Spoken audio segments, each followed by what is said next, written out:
Samajwadi party के नेता मोहम्मद आजम खान के बेटे अब्दुल्ला आजम खान के अलग अलग जन्म प्रमाण पत्रों को लेकर हुए विवाद के चलते कोर्ट द्वारा उनकी सदस्यता निरस्त किए जाने के बाद स्वार विधानसभा सीट खाली हो गई थी।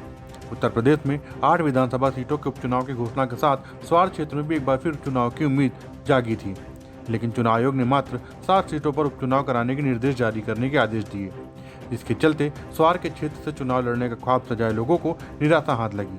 ऐसे ही एक स्थानीय नेता और बसपा प्रत्याशी शरीफ अंसारी ने हाईकोर्ट का रुख किया।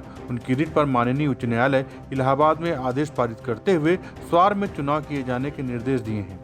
वहीं याचिकाकर्ता पूर्व चेयरमैन शरीफ अहमद अंसारी ने बताया कि हमने हाईकोर्ट में 5 से 7 दिन पहले अर्जी लगाई थी। उसमें हमने ये अर्जी लगाई थी कि यूपी के जो चुनाव आयुक्त थे उन्होंने भी 8 सीटों की घोषणा की थी। 8 सीटों पर उपचुनाव होना है, लेकिन ऐन मौके पर चुनाव आयुक्त महोदय ने 7 सीटों पर चुनाव का ऐलान किया। उस पर स्वार की 1 सीट का ऐलान नहीं किया, जिससे हमारे क्षेत्र के लोगों में काफ़ी मायूसी थी। जब यहाँ की सीट रिक्त हो गई तो यहाँ पर चुनाव होना चाहिए था।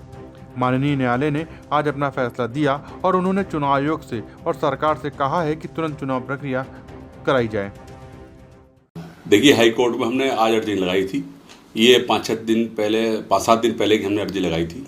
उसमें हमने ये अर्जी लगाई थी चूँकि यूपी के जो चुनाव आयुक्त हैं उन्होंने भी ये 8 सीटों की घोषणा की थी कि 8 सीटों पर चुनाव होगा, लेकिन ऐन मौके पर चुनाव आयुक्त महोदय ने 7 सीटों का ऐलान किया।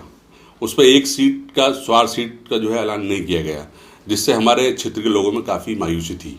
चूँकि जब यहाँ की सीट रिक्त हो गई तो उसमें चुनाव होना चाहिए था।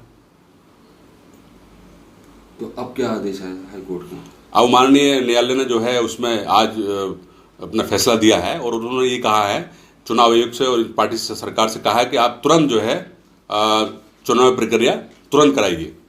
रामपुर से दस्तक टाइम्स के लिए सुरेश दिवाकर की रिपोर्ट।